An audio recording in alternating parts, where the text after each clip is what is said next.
चलो ठीक, कौन सी हमारी शक्ल से लेना देना है। चलिए भाई, तो कॉकरोच आज हमें टॉपिक शुरू करना है। और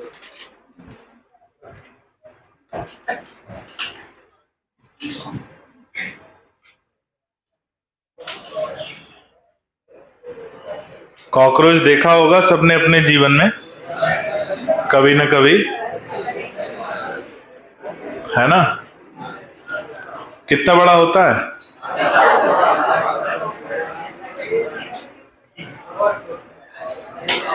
कहाँ पाया जाता है? घर में रहता है। तो तुम कहाँ रहते हो? घर के बाहर। अगर कॉकरोच घर में रहता है तो तुम तो नाली में रहोगे, क्योंकि वो नाली में रहता है। बोलो घर में। क्या आवास परिवर्तित हो गया क्या? प्रधानमंत्री आवास योजना। अच्छा ठीक है। रुको थोड़ा।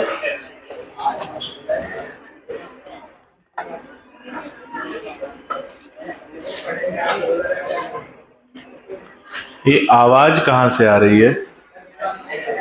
माइक से आ रही है, वो स्पीकर में से। अच्छा रुको, अभी भी आ रही क्या? अब ठीक है। तुम तक आ रही, हम तक नहीं आ रही। तुम अपना जानो।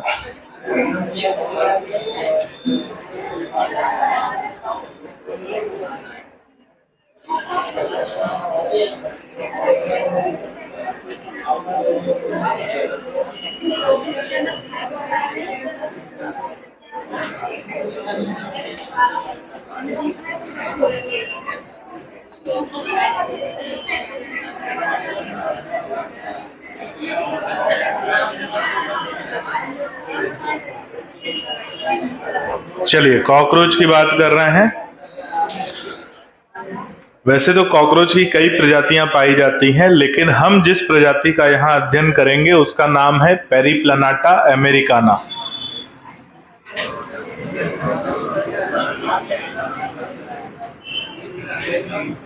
ठीक है, ये वो सामान्य कॉकरोच है जिसका हम लोग अध्ययन करेंगे। और एक वो बड़ा वाला कॉकरोच होता है जो बहुत बड़ा वाला होता है ना, उसका नाम है ब्लाटा ओरिएंटलिस।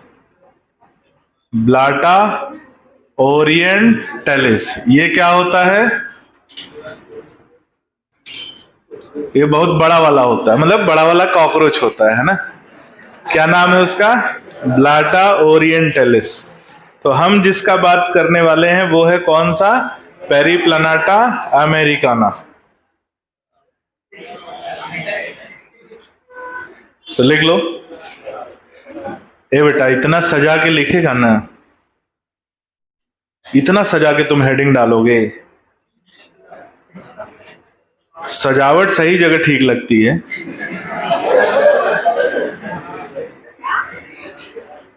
ना। और इधर का डिपार्टमेंट सजावट का होता नहीं है। लिख लिया वही एहसान है कॉपी में, है ना।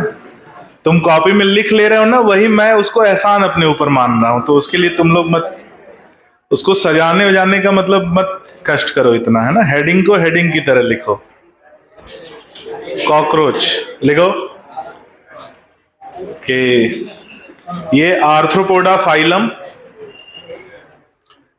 ये आर्थ्रोपोडा फाइलम, आर्थ्रोपोडा फाइलम में पाए जाते हैं तथा इनका वर्ग हेक्सापोडा।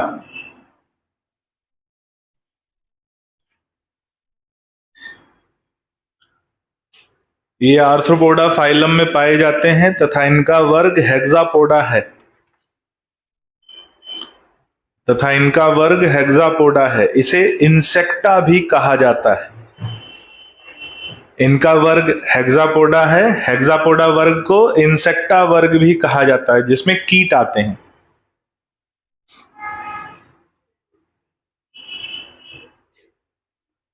लिखो जीनस पेरिप्लानाटा, और स्पीशीज अमेरिकाना। Species Americana.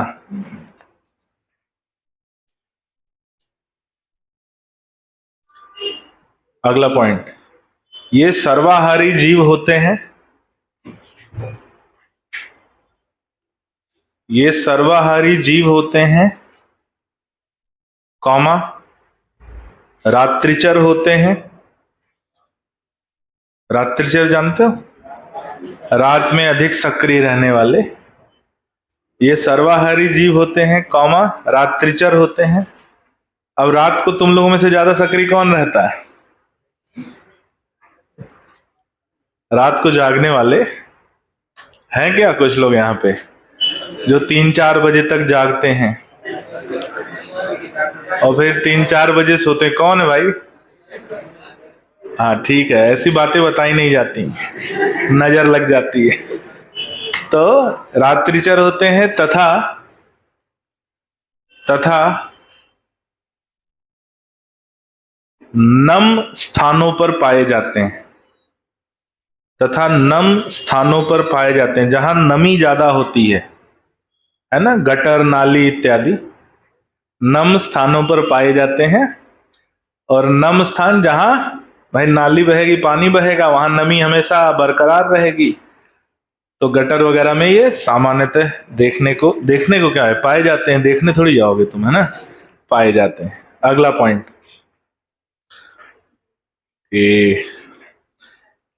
इनका रंग सामान्यतः भूरा या काला होता है। इनका रंग सामान्यतः भूरा या काला होता है।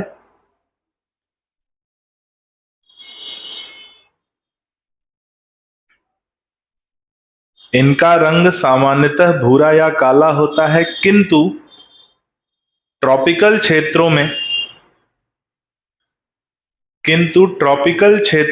ट्रॉपिकल जानते हो? हाँ, वर्षावन हो जाएगा। भूमध्य रेखा के पास वाला जो क्षेत्र होता है उसे बोलते हैं ट्रॉपिकल क्षेत्र। किसके पास? भूमध्य रेखा। पृथ्वी देखी है? पृथ्वी नहीं देखी है ना? हाँ मालूम है, ये नॉर्थ, ये साउथ, ये भूमध्य रेखा। तो भूमध्य रेखा के ऊपर और नीचे वाला जो भाग है, कर्क रेखा और वृश्चिक रेखा के बीच वाला जो क्षेत्र है उसे बोलते हैं ट्रॉपिकल क्षेत्र। तो क्या लिखा? किंतु ट्रॉपिकल क्षेत्र में पाए जाने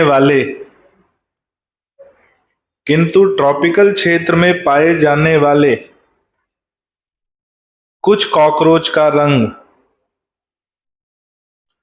ट्रॉपिकल क्षेत्र में पाए जाने वाले कुछ कॉकरोच का रंग पीला, लाल और हरा।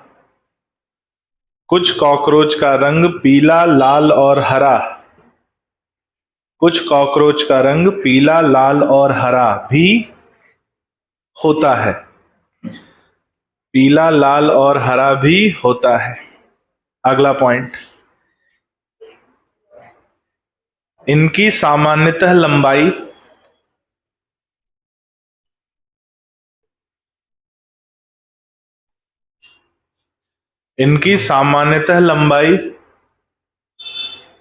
Quarter inch. क्वार्टर जानते हो? ये मतलब 1 इंच का चौथाई भाग, है ना, क्वार्टर इंच इनकी सामान्यतः लंबाई। हाँ, खुश हो गया, अरे सर क्वार्टर की बात कर रहे हैं।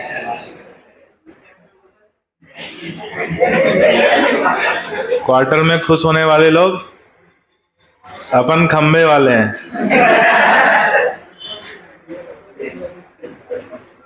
क्या बोला अपन ने? इनकी सामान्यतः लंबाई क्वार्टर इंच से लेकर 3 इंच तक, क्वार्टर इंच से लेकर 3 इंच तक हो सकती है। क्वार्टर इंच से लेकर 3 इंच तक हो सकती है।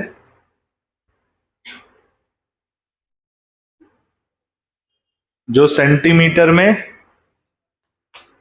0.6, जो सेंटीमीटर में 0.6 सेंटीमीटर से 7.6 सेंटीमीटर तक तो लंबाई इंच में भी लिखी है और सेंटीमीटर में भी लिखी है। अब मिलीमीटर भी आएगा थोड़ी देर बाद, है ना। 0.6 सेंटीमीटर से 7.6 सेंटीमीटर तक हो सकती है, यानी छोटे भी हो सकते हैं और क्वार्टर इंच के भी हो सकते हैं। क्वार्टर इंच मतलब 1/4 इंच, और 3 इंच के भी बड़े हो सकते हैं। तो जो बड़ा वाला है वो कौन है? Blatta Orientalis. याद रखना, ब्लाटा ओरिएंटलिस भी कॉकरोच की एक प्रजाति है जो सामान्यतः बड़े आकार वाले कॉकरोच होते हैं। लिखो, ब्लाटा ओरिएंटलिस बहुत बड़ा वाला कॉकरोच होता है। ब्लाटा ओरिएंटलिस का आकार सामान्यतः बड़ा पाया जाता है। ब्लाटा ओरिएंटलिस का आकार सामान्यतः बड़ा पाया जाता है।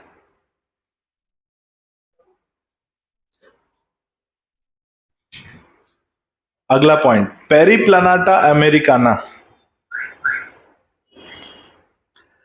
अगला पॉइंट, पेरिप्लानाटा अमेरिकाना की लंबाई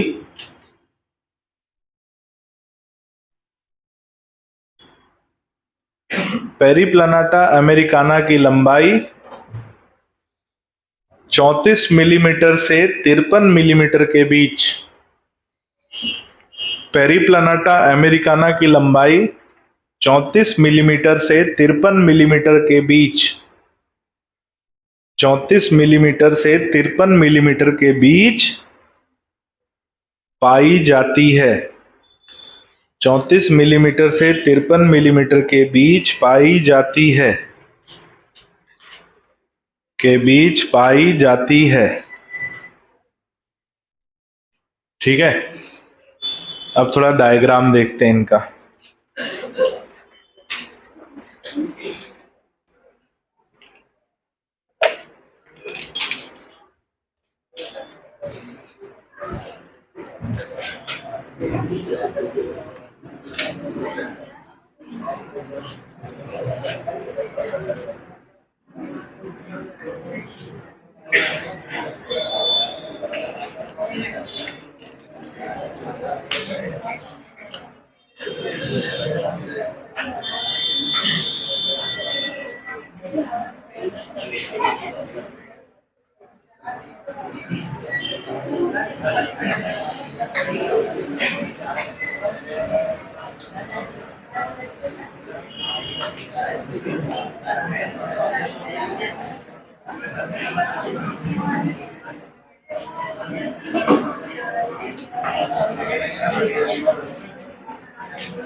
बन गया?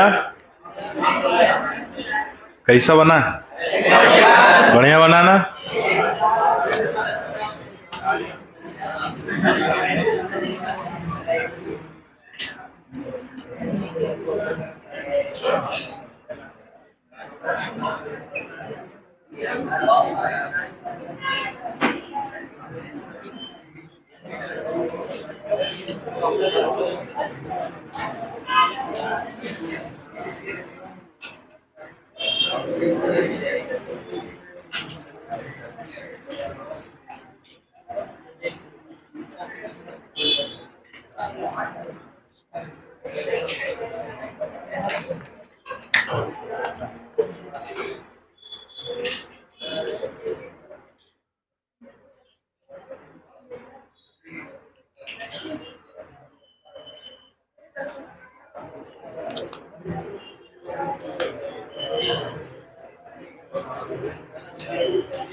चलिए, बन गया।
चलिए भाई, बन गया।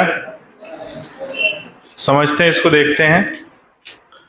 तो इनके शरीर में अगर हम बोले तो 3 भाग पाए जाते हैं। एक इनका सिर भाग होता है जिसे हम हेड बोलते हैं। दूसरा जो है इनका वक्ष भाग होता है जिसे हम थोरैक्स बोलते हैं। और वक्ष भाग में 3 खंड पाए जाते हैं, 1, 2 और 3। पहले खंड को बोलते हैं प्रोथोरैक्स, दूसरे खंड को बोलते हैं मीजोथोरैक्स और तीसरे खंड को बोलते हैं मेटाथोरैक्स। प्रोथोरैक्स को प्रोनोटम भी बोला जाता है। तो थोरैक्स की जगह शब्द एक और यूज होता है नोटम, ये वक्ष भाग को प्रदर्शित करता है। उसके बाद वाला भाग जो है वो उदर भाग होता है, जिसमें 10 खंड पाए जाते हैं। कितने खंड? 10, 1 से लेके 10 तक। अब इनके सिर भाग में देखें तो यहाँ पर संयुक्त नेत्र उपस्थित होते हैं, जिसमें ओमाटिडिया पाए जाते हैं। एक जोड़ी स्पर्शक पाए जाते हैं, एंटीना, जो सिर भाग में उपस्थित होते हैं। और इनके मुखांग होते हैं जो पीछे की तरफ हैं। मुखांग भोजन को काटने और चबाने में सहायता करते हैं। ये ऊपर से नहीं दिख रहा है, ये इनका पृष्ठीय सतह है।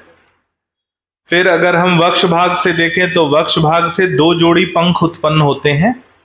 अब एक तरफ मैंने दोनों पंख को दिखाया है और दूसरी तरफ एक पंख को दिखाया है। इसने दूसरे पंख को नीचे की तरफ ढका हुआ है।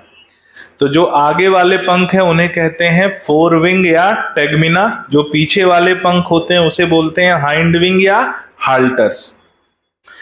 वक्ष भाग से इनके भुजाएं भी उत्पन्न होती हैं। 3 जोड़ी भुजाएं पाई जाती हैं और संधि युक्त भुजाएं होती हैं, 3 बाईं तरफ और 3 दाईं तरफ। तो जिन्हें हम बोलते हैं संधि युक्त भुजाएं या जॉइंटेड लेग्स कितनी होती हैं? 6, 3 बाईं तरफ और 3 दाईं तरफ। महत्वपूर्ण बात 2 और है कि 9वें और 10वें खंड में 2 उपांग और पाए जाते हैं। एक 9वें खंड में पाया जाता है एनल स्टाइल, जो केवल नर कॉकरोच में उपस्थित होता है। किसमें उपस्थित होता है? नर कॉकरोच। और दूसरा 10वें खंड में पाया जाता है एनल सरकाई, जो नर और मादा दोनों में उपस्थित होता है। ये 10वें खंड में होता है। तो यानी ये डायग्राम जो है वो किसका है? नर कॉकरोच का। क्यों? उसके कई कारण हैं। एक कारण है एनल स्टाइल का पाया जाना। दूसरा कारण ये है कि नर कॉकरोच का उदर भाग तुलनात्मक रूप से छोटा होता है और पंख जो है पूरे उदर भाग को ढक सकते हैं, जबकि मादा कॉकरोच में उदर भाग बड़ा होता है और पंख पूरी तरह से उदर भाग को नहीं ढक पाते। और मादा में क्या उपस्थित नहीं होती? Anal style. तो ये डायग्राम किसका है? मेल कॉकरोच का। बना लीजिए, फिर लिखते हैं।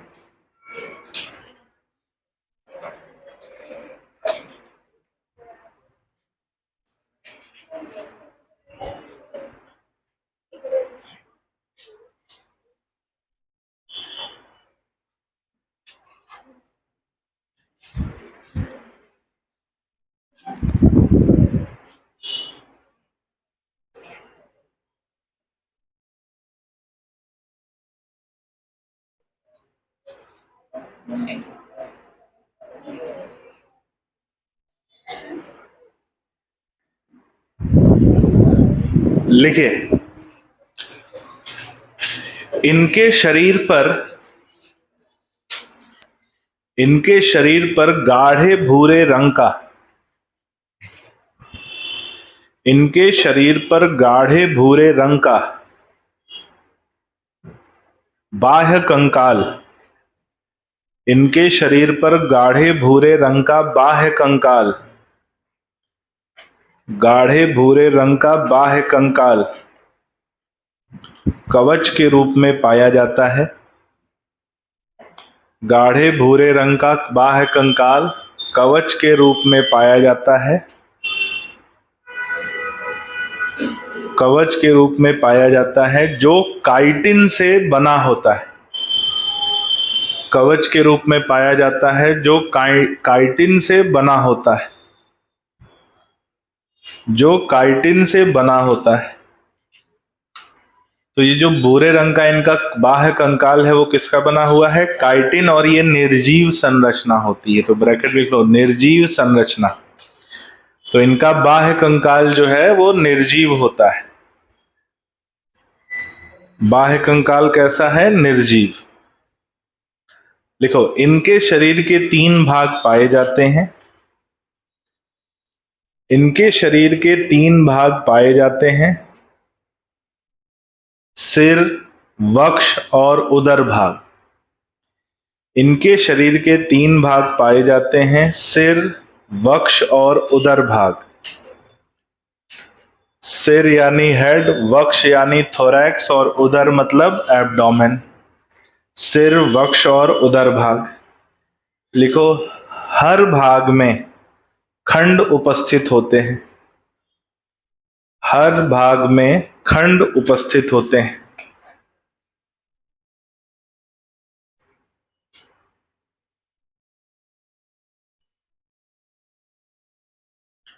अब महत्वपूर्ण बात है, ध्यान से देखो। मान लो अगर हम इनको किसी भी खंड से ऐसे काट दें, कॉकरोच को हम किसी भी खंड में काट दें, तो इनके हर एक खंड में जो है बाह्य कंकाल की प्लेट्स उपस्थित होती हैं। क्या उपस्थित होती हैं? प्लेट्स। इनका जो कवच है वो कई प्लेट से मिलकर बनता है, और वो प्लेट्स किसकी बनी होती हैं? काइटिन की। उन प्लेट्स को बोलते हैं स्क्लेराइड्स। उन प्लेट्स को भी क्या बोलते हैं? स्क्लेराइड्स। तो अगर मान लो मैंने इनको किसी भी खंड से काट दिया, जैसे मान लो हमने तीसरे वक्षीय खंड से काट दिया, ऐसे काट दिया, तो काटेंगे तो हम ऊपर वाला भाग ये इनका है, ये पृष्ठीय भाग है, ये आधारीय भाग है। तो किसी भी खंड को अगर हम काटेंगे तो देखेंगे कि हर एक खंड में ये काइटिन की प्लेट्स उपस्थित हैं, और इन प्लेट्स को हम क्या कहते हैं? क्या बोलते हैं? स्क्लेराइड। अब जो ऊपर की तरफ प्लेट्स हैं, ऊपर की तरफ यानी पृष्ठीय भाग, ये भाग कौन सा हो गया? डॉर्सल, पीठ वाला भाग। ये भाग हो गया वेंट्रल, वेंट्रल यानी जो नीचे की तरफ भाग होगा। और ये हो गया साइड वाला भाग, पार्श्व भाग जिसको बोलते हैं। तो हमें अलग अलग भाग में अलग अलग प्लेट्स दिख रही हैं। वे प्लेट्स किसकी बनी हैं? काइटिन की। प्लेट्स का नाम क्या है? स्क्लेराइड्स। बहुत महत्वपूर्ण है, याद रखना। जो पीठ की तरफ जो प्लेट है, ये वाली ऊपर की तरफ जो प्लेट है, किस तरफ है?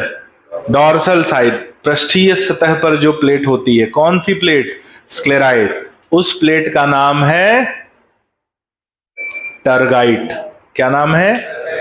जो पृष्ठीय सतह पर पाई जाती है उसका नाम है टरगाइट।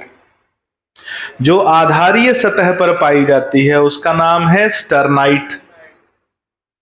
क्या नाम है? स्टर्नाइट। और जो पार्श्व सतह पर उपस्थित होती हैं, ये कितनी होती हैं? ऊपर वाली एक, नीचे वाली एक, साइड वाली, इनका नाम है प्लूराइट। प्लूराइट कितनी होती है? तो हर एक खंड में कितनी काइटिन की प्लेटें पाई जाती हैं? 4। पृष्ठीय सतह पर टरगाइट, आधारीय सतह पर स्टर्नाइट, पार्श्व सतह पर प्लूराइट। प्लूराइट कितनी होंगी? आई बात समझ में? ये प्लेट्स जो होती हैं ये किनारे पर अंदर की तरफ मुड़ी होती हैं। देखो इनका किनारा अंदर की तरफ मुड़ा है, तो अंदर की तरफ मुड़ी होती हैं, और अंदर इनको ये एक परत द्वारा जुड़ी होती हैं। आंतरिक भाग जो इनका है ये परत द्वारा जुड़ा होता है, और उस परत को बोलते हैं आर्थ्रॉइडल मेम्ब्रेन। क्या बोलते हैं? आर्थ्रॉइडल मेम्ब्रेन। अब बात यह है कि हो सकता है पूरे कॉकरोच में कहीं से क्वेश्चन ना आए, यहां से क्वेश्चन आ जाए या यहां से क्वेश्चन आ जाए, क्योंकि 2018 में ये आया हुआ क्वेश्चन है। पूछा गया है कि जो स्क्लेराइड्स की प्लेट अंदर की तरफ मुड़ी होती हैं, उन मुड़ी हुई प्लेट्स को कौन जोड़ता है? तो जोड़ने वाली संरचना का नाम है आर्थ्रॉइडल मेम्ब्रेन। कितने प्रकार की प्लेटें होती हैं? कितने प्रकार की होती हैं? 3। प्लेटों को क्या बोलते हैं? स्क्लेराइड। जो पार्श्व सतह पर होती है उसका नाम टरगाइड, जो आधारी सतह पर होती है उसका नाम स्टर्नाइड, और जो पार्श्व सतह पर होती है, सॉरी, जो डॉर्सल यानी पृष्ठीय सतह पर जो होती है वो है टरगाइड। पार्श्व सतह पर जो होती है उसका नाम प्लूराइड। प्लूराइड कितनी होती हैं? टरगाइड कितनी होती हैं? स्टर्नाइड कितनी होती हैं? ये संख्या प्रत्येक खंड की है। आई बात समझ में? तो लिखो कि प्रत्येक खंड में बाह्य कंकाल बनाने के लिए, प्रत्येक खंड में बाह्य कंकाल बनाने के लिए काइटिन की प्लेट्स उपस्थित होती हैं। बाह्य कंकाल बनाने के लिए काइटिन की प्लेट्स उपस्थित होती हैं।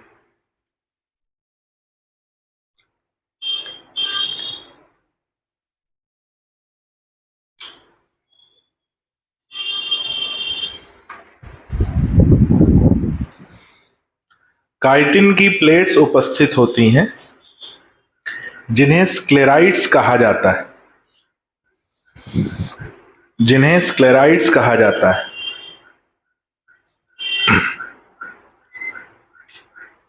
जिन्हें स्क्लेराइड्स कहा जाता है। प्रत्येक खंड में ये 3 प्रकार की पाई जाती हैं। प्रत्येक खंड में ये 3 प्रकार की पाई जाती हैं। प्रत्येक खंड में ये 3 प्रकार की पाई जाती है। नंबर 1, पृष्ठीय सतह पर। प्रत्येक खंड में ये 3 प्रकार की पाई जाती है। नंबर 1, पृष्ठीय सतह पर। पृष्ठीय सतह पर टरगाइट। पृष्ठीय सतह पर टरगाइट। नंबर 2, आधारीय सतह पर स्टर्नाइट। आधारीय सतह पर स्टर्नाइट। पृष्ठीय सतह पर टरगाइट, आधारीय सतह पर स्टर्नाइट और पार्श्व सतह पर प्लूराइट। पार्श्व सतह पर प्लूराइट। पार्श्व सतह पर प्लूराइट। अगला पॉइंट, ये प्लेटें किनारे पर अंदर की तरफ मुड़ी होती हैं। ये प्लेटें किनारे पर अंदर की तरफ मुड़ी होती हैं। ये प्लेटें किनारे पर अंदर की तरफ मुड़ी होती हैं। ये प्लेटें किनारे पर अंदर की तरफ मुड़ी होती हैं। कहां मुड़ी हैं? अंदर की तरफ। ठीक है। और अंदर इन्हें जोड़ने के लिए आर्थ्रॉइडल मेम्ब्रेन, अंदर इन्हें जोड़ने के लिए आर्थ्रॉइडल मेम्ब्रेन, अंदर इन्हें जोड़ने के लिए आर्थ्रॉइडल मेम्ब्रेन उपस्थित पाई जाती है। अंदर इन्हें जोड़ने के लिए आर्थ्रॉइडल मेम्ब्रेन उपस्थित पाई जाती है। आर्थ्रॉइडल मेम्ब्रेन उपस्थित पाई जाती है। आर्थ्रॉइडल मेम्ब्रेन उपस्थित पाई जाती है। ये डायग्राम बना लो, फिर आगे बढ़ते हैं।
बन गया? लिखो, पहली हेडिंग डालो, हेड या सिर।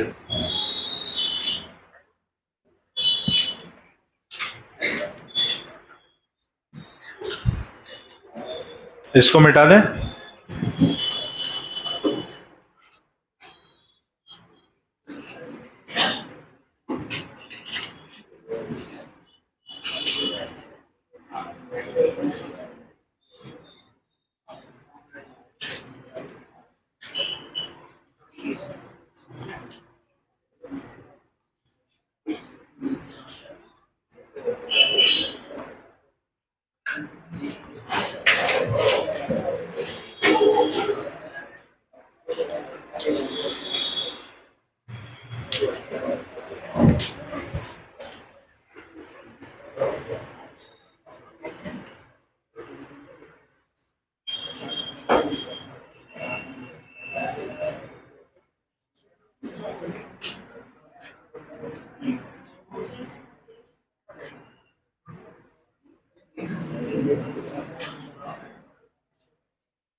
तो अगर मान लो हम कॉकरोच को ऐसे साइड से देखें, कैसे देखें? साइड से, तो पहले तो इनका जो सिर है वो त्रिकोणीय दिखाई देता है, ट्रायंगुलर होता है। कैसा होता है? ट्रायंगुलर।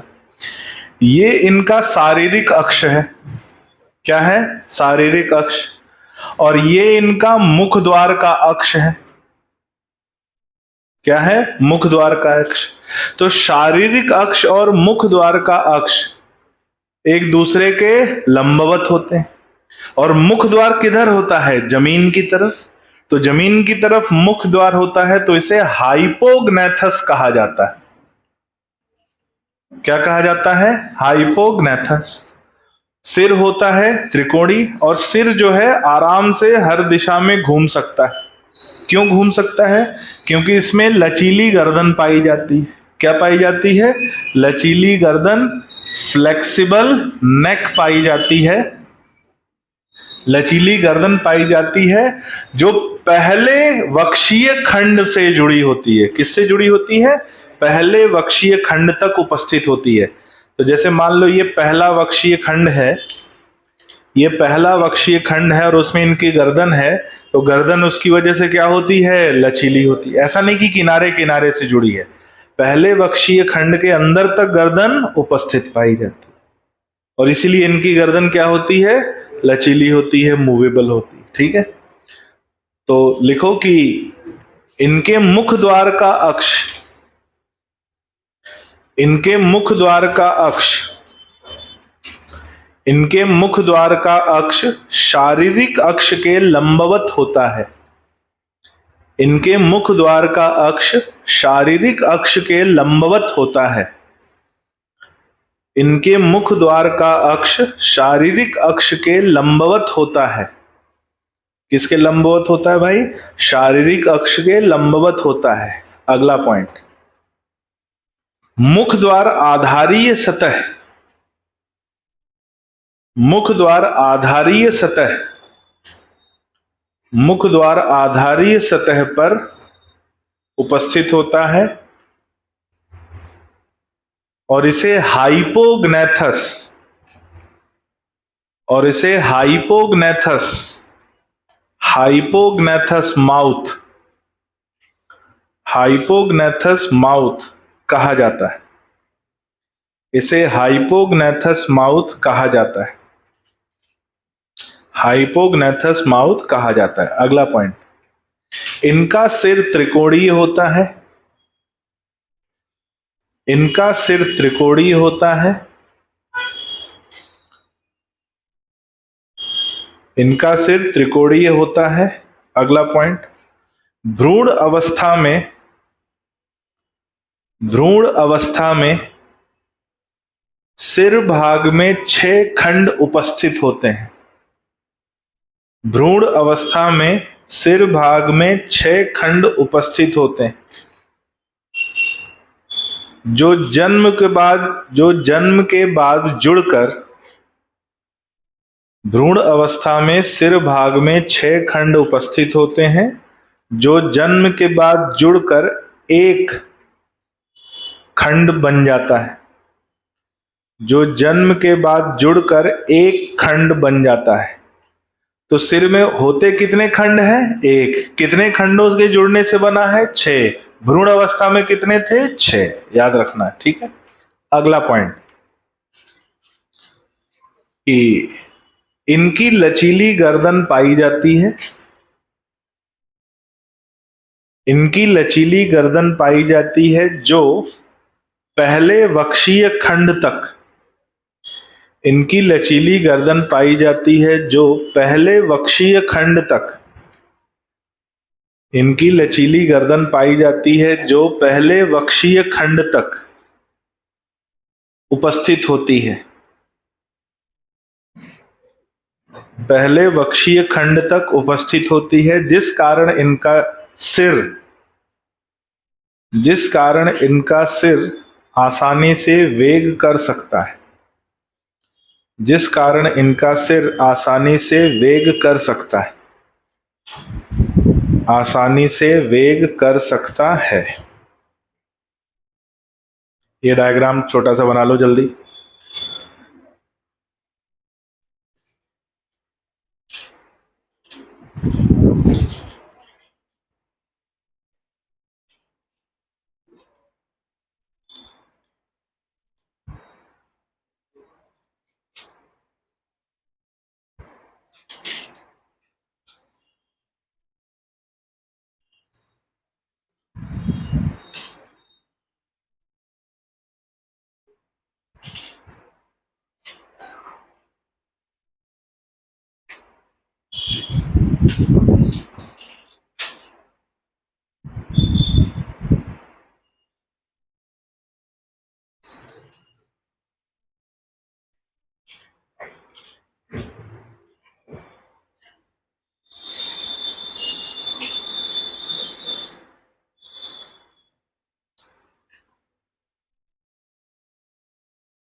संडे को टेस्ट है।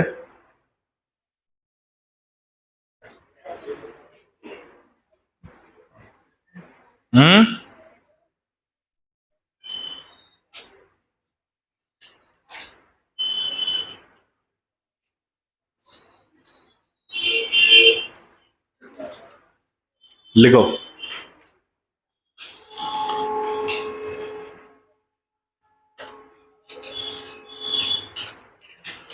इनके सिर भाग में एक जोड़ी स्पर्शक, इनके सिर भाग में एक जोड़ी स्पर्शक,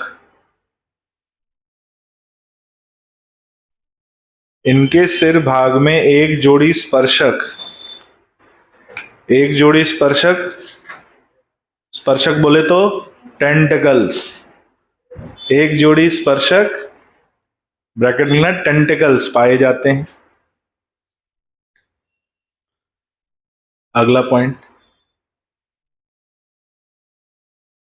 स्पर्शक के आधार पर, स्पर्शक के आधार पर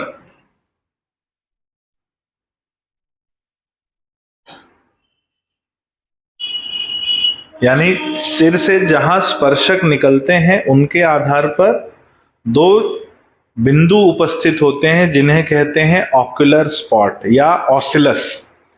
स्पर्शक के आधार पर दो बिंदु उपस्थित होते हैं,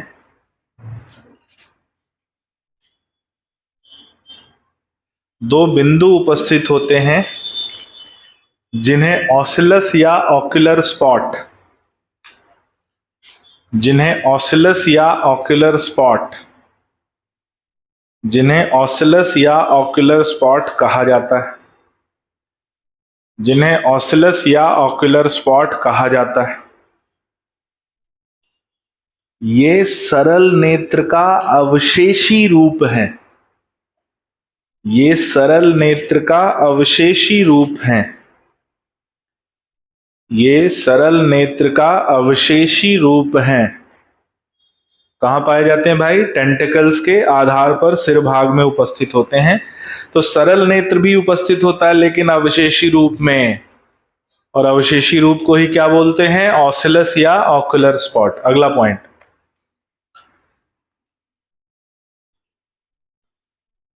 इनके सिर में, इनके सिर में एक जोड़ी संयुक्त नेत्र,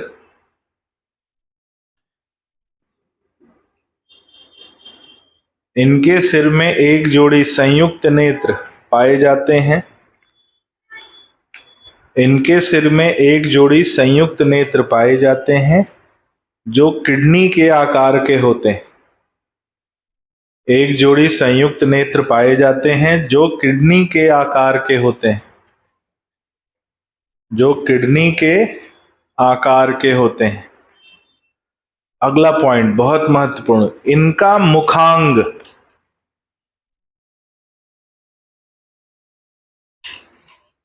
इनका मुखांग भोजन को काटने और चबाने का कार्य करता है, इनका मुखांग भोजन को काटने और चबाने का कार्य करता है।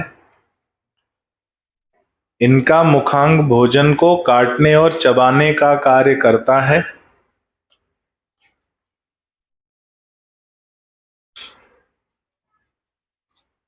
तथा मुखांग में निम्न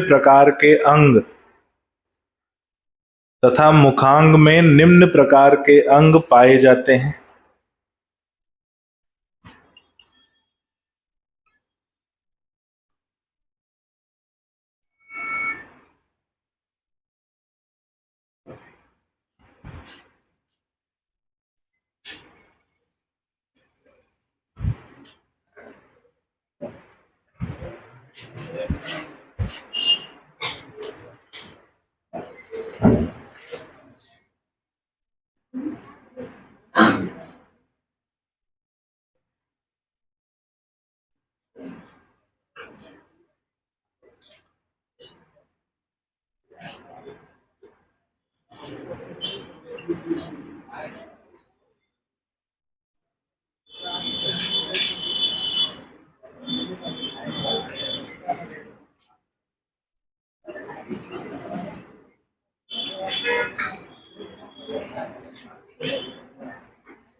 क्या लिखा? इनके मुखांग में निम्न प्रकार के अंग पाए जाते हैं। ये पांचों नाम लिख लो। लेब्रम जो ऊपरी होंठ होता है, हाइपोफेरिंक्स जीभ का कार्य करता है, मैग्जिला ऊपरी जबड़ा, मैंडिबल निचला जबड़ा और लेबियम निचले होंठ के रूप में पाए जाते हैं।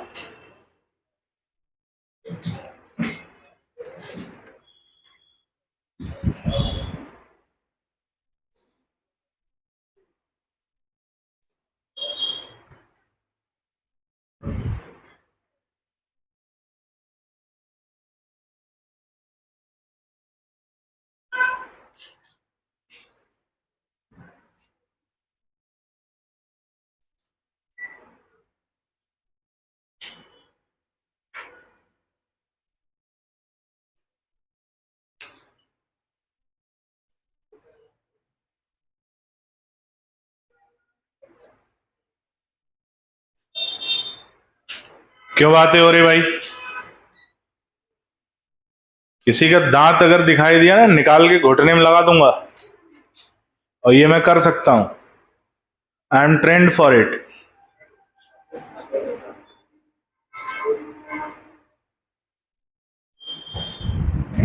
सही बात ना? चाहे तुम्हारी इच्छा हो चाहे ना हो, फिर दांत नहीं दिखेगा। क्या दिखेगा? घुटना। नहीं हटूंगा, ऐसे लिखो। कह रहा है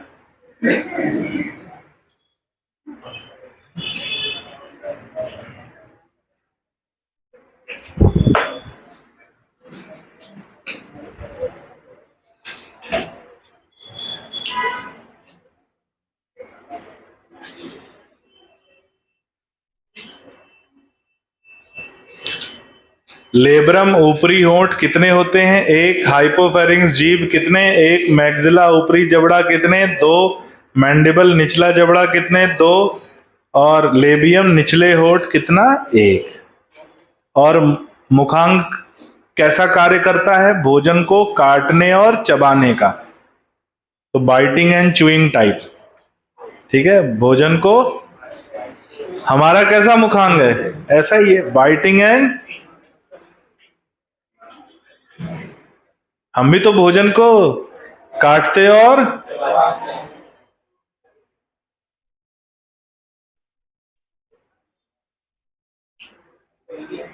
यहां खत्म होता है हेड, सिर, कॉकरोच। यहां खत्म होता है हेड। दूसरा लिखो, थोरैक्स, वक्ष। यहां खत्म होता है कॉकरोच। मतलब ऐसे तो कोई भी आए, तुमको कुछ भी पढ़ा के चला जाए, तुम मान लोगे? हैं? मान लोगे? नहीं, सर ने बोला है।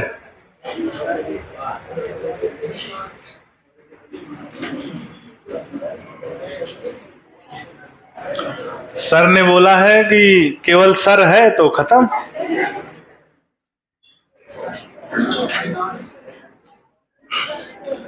अभी तो बेटा शुरुआत है। ये कॉकरोच ना छठी का दूध याद दिलाएगा बेटा।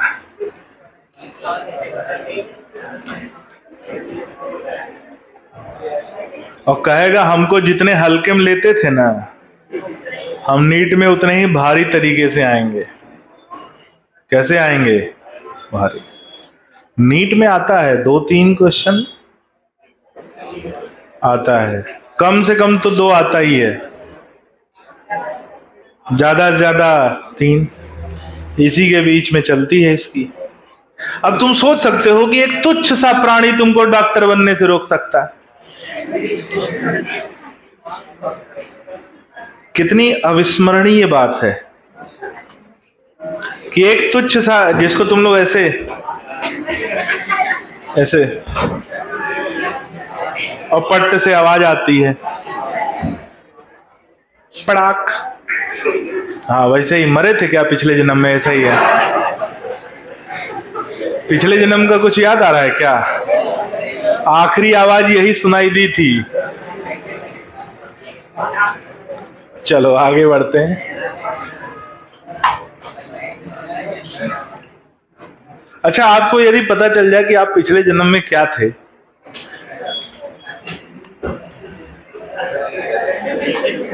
नहीं पता चलना चाहिए ना?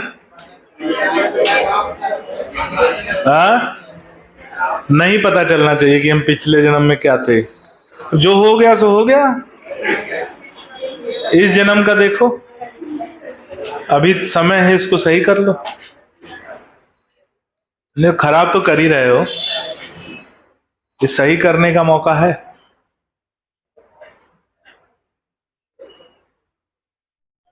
देखो, इसको ना बहुत गंभीरता से लेके चलो। तुम लोग जो पढ़ाई पढ़ रहे हो, लगता है कि ये 11वीं 12वीं की पढ़ाई है, लगता है ना?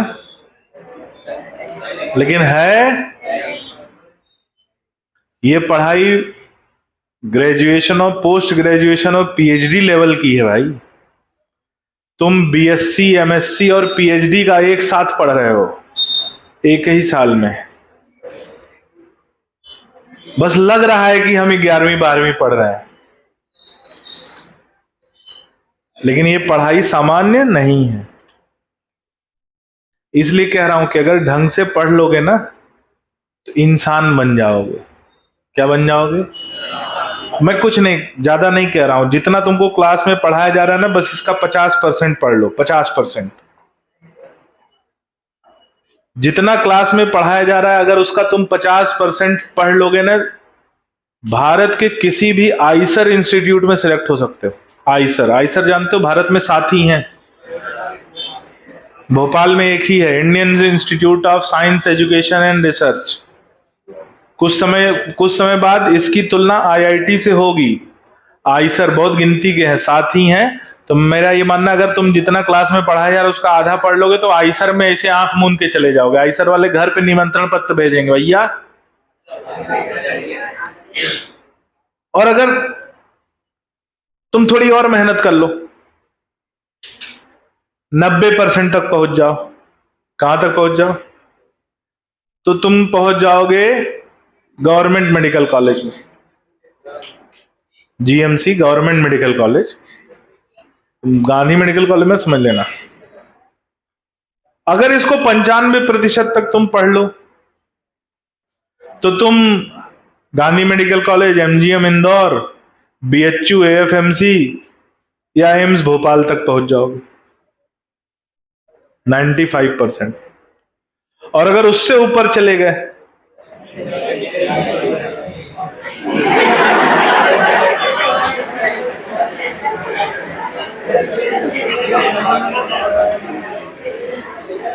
कहां पहुंचोगे?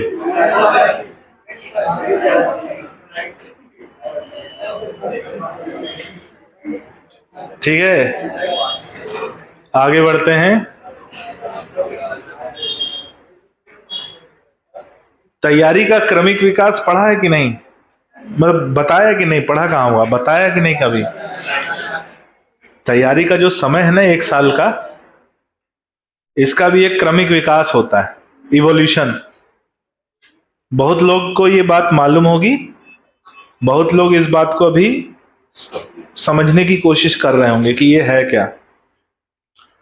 जैसे जब तैयारी शुरू करते हैं, पहले दिन जब एडमिशन कराया और एडमिशन करा, हाँ कल से क्लास शुरू, दिमाग में है 3 दिन में नीट निकालेंगे, 3 दिन में नीट, और दिन रात पढ़ेंगे। है क्या नीट?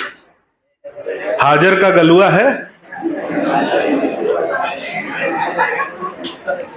पता चलता है वो जुलाब जामुन निकला।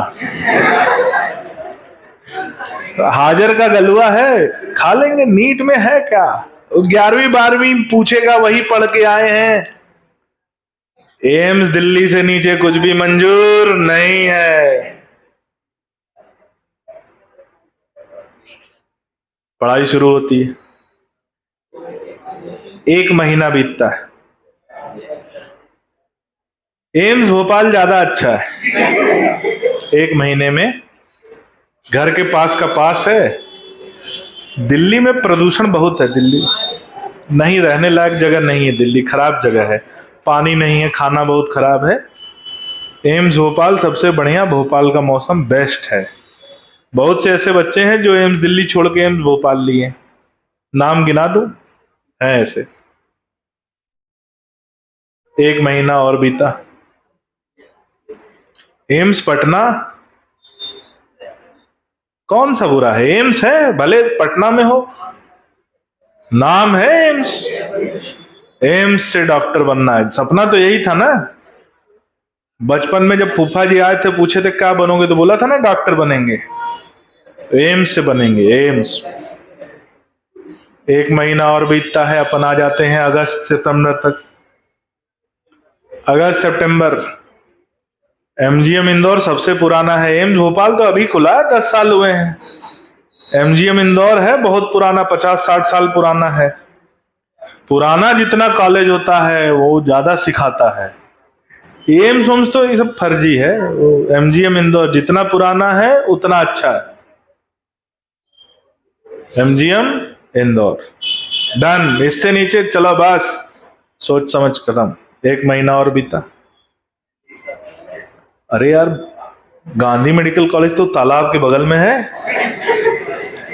बहुत बढ़िया लोकेशन है उसकी। गांधी मेडिकल कॉलेज मिल जाए तो काम चला लेंगे।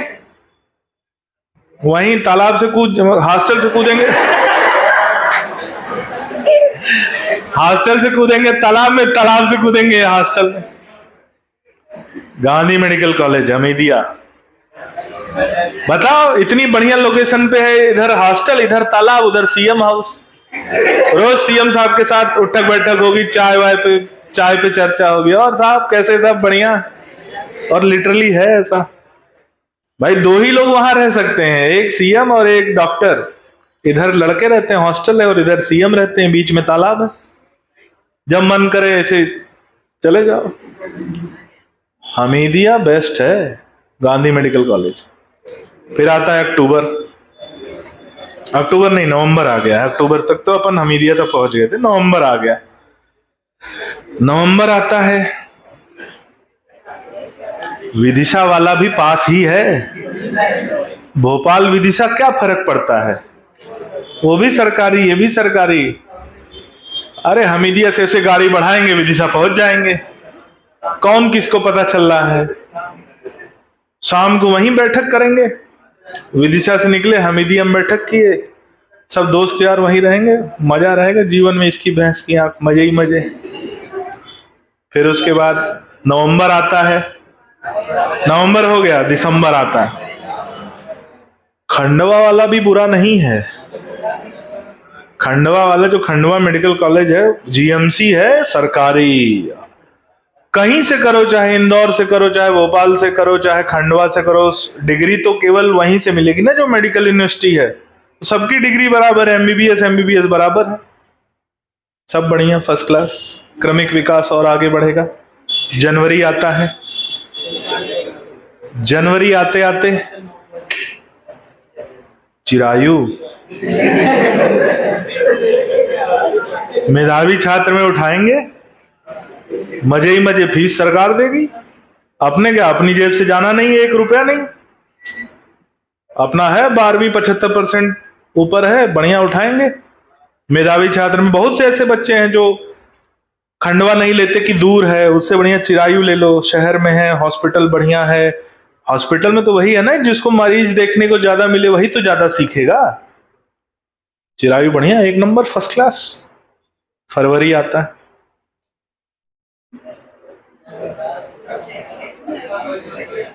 फरवरी आते आते नीमच में भी तो इस साल खुला है। नीमच 50 सीटें तो इस साल अलॉट हुई हैं, अगले साल बुधनी में भी खुल रहा है, पता नहीं देखे बाउंड्री वाउंड्री बन गई कि नहीं। पहला कमरा हम ही अलॉट कराएंगे वहां। फरवरी हो गया, फरवरी, मार्च, मार्च आते आते अपन मेंटल स्टेटस, हाँ वही नीमच वाला ही चलेगा। मई आता है, एग्जाम होता है, मई के बाद जैसे एग्जाम हुआ, एलएनसीटी का बी फार्मा भी खराब नहीं है, बहुत स्कोप है, बहुत स्कोप है। हमारे घर के बगल के पिंटू भैया वहीं से देखो बी फार्मा किए थे, बढ़िया मेडिकल डाले इसकी,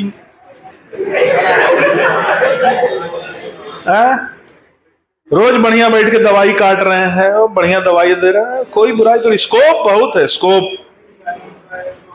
LNCT B pharma done, final. यही क्रमिक विकास समाप्त हो जाता है। तो शुरू कहां से हुआ था? ये पहला क्रमिक विकास है जो उल्टा चलता है, ये पहला क्रमिक विकास है जो उल्टा चलता है। बहुत से लोग इस मनोदशा से गुजर रहे होंगे, मन में तो बेटा चल रहा है, अरे यार स्कोप बहुत है यार, फार्मा का ऐसा थोड़ी है, बी फार्मा बहुत स्कोप, नर्सिंग भी कर लेंगे, वेटनरी पट्ट से सरकारी नौकरी लगती है, इधर वेटनरी हुआ उधर नौकरी लगी, सरकारी नौकरी का आजकल बड़ा रौला चल रहा है, नौकरी हो तो अच्छा।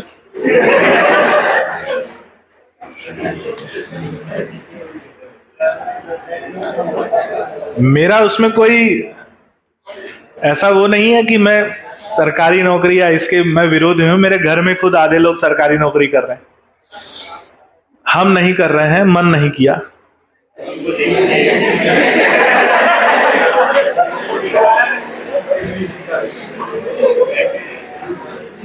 तुम लोग सोच रहे हो सर मिली नहीं है ना, बेटा बात है ना कि जिसके लिए सरकारी नौकरी का सोच रहे थे हमको वही मिल गई।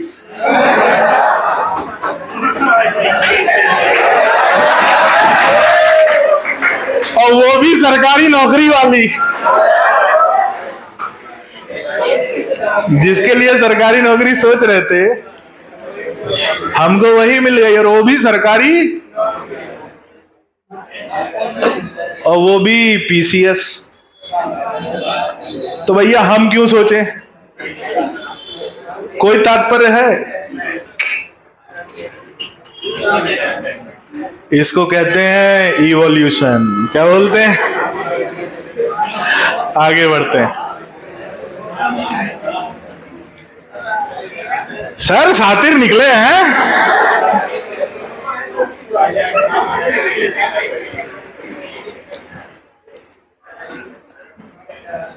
तो बेटा बात ऐसी है ना कि व्यक्ति में टैलेंट हो ना, वो मायने रखता है। चलो भाई आगे बढ़ते हैं। तो आगे बढ़ते हैं थोरैक्स पे। थोरैक्स यानी वक्षीय भाग। लिखो कि सिर के पीछे वाला भाग, सिर के पीछे वाला भाग वक्ष भाग कहलाता है। सिर के पीछे वाला भाग वक्ष भाग कहलाता है। इसमें 3 खंड पाए जाते हैं।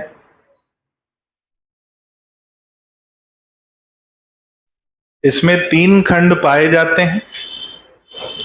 लिखो पहला खंड जिसे प्रोथोरैक्स कहते हैं। पहला खंड जिसे प्रोथोरैक्स कहते हैं। पहला खंड जिसे प्रोथोरैक्स कहते हैं, इसका आकार बड़ा होता है। इसका आकार बड़ा होता है। अगला पॉइंट, दूसरा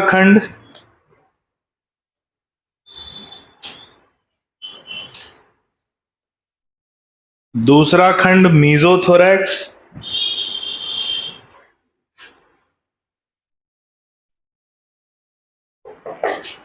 दूसरा खंड मीजोथोरैक्स तथा तीसरा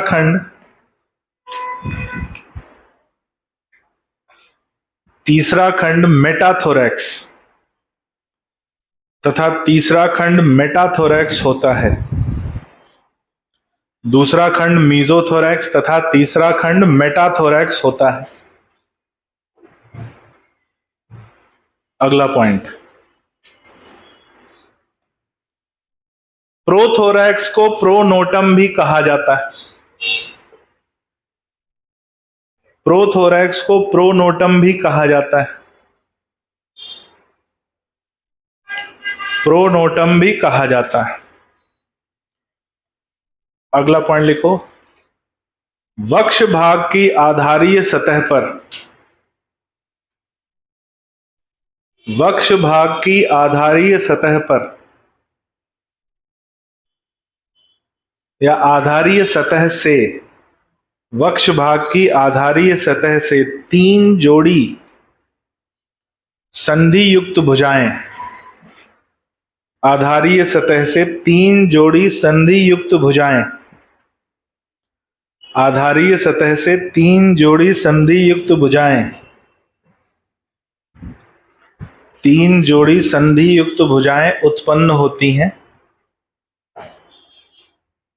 3 जोड़ी संधि युक्त भुजाएं उत्पन्न होती हैं, प्रत्येक खंड से 1 जोड़ी, यानी 1 जोड़ी प्रोथोरैक्स से, 1 जोड़ी मीजोथोरैक्स से और 1 जोड़ी मेटाथोरैक्स। प्रत्येक खंड से 1 जोड़ी, प्रत्येक खंड से 1 जोड़ी। अगला पॉइंट, पार्श्व सतह पर 2 जोड़ी पंख उत्पन्न होते हैं।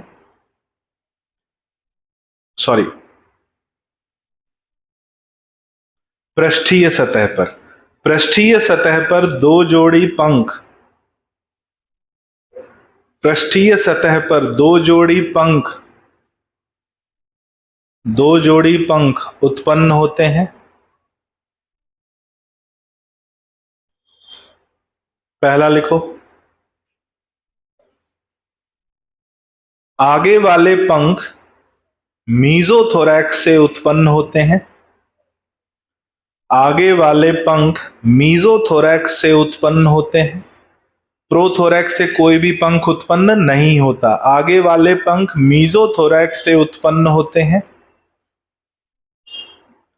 मीजोथोरैक्स से उत्पन्न होते हैं, जिन्हें टेगमिना कहा जाता है। जिन्हें टेगमिना कहा जाता है। क्या कहा जाता है? टेगमिना। लिखो, ये पंख मोटे अपारदर्शी, ये पंख मोटे अपारदर्शी, ये पंख मोटे अपारदर्शी होते हैं। ये पंख मोटे अपारदर्शी होते हैं, मोटे होते हैं और अपारदर्शी। ये पंख मोटे अपारदर्शी होते हैं।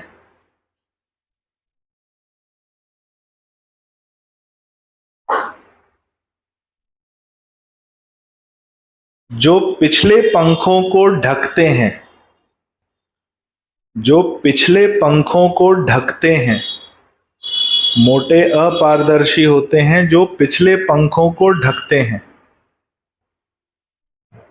अगला पॉइंट, मेटाथोरैक्स से पिछले पंख, मेटाथोरैक्स से पिछले पंख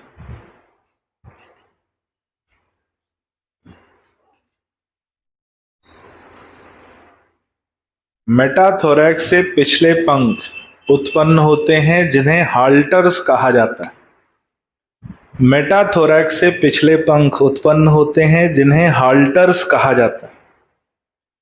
मेटाथोरैक्स से पिछले पंख उत्पन्न होते हैं जिन्हें हाल्टर्स कहा जाता है, जिन्हें हाल्टर्स कहा जाता है। क्या कहा जाता है? हाल्टर्स, जिन्हें हाल्टर्स कहा जाता है। ठीक है, लिखो, ये पतले पारदर्शी पंख होते हैं, ये पतले पारदर्शी पंख होते हैं जो उड़ने में सहायता करते हैं। ये पतले पारदर्शी पंख होते हैं जो उड़ने में सहायता करते हैं। ये पतले पारदर्शी पंख होते हैं जो उड़ने में सहायता करते हैं। ठीक है, जो उड़ने में सहायता करते हैं।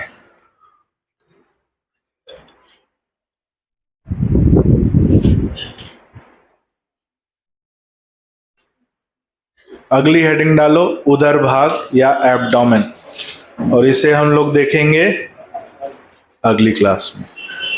उदर भाग या एब्डोमेन।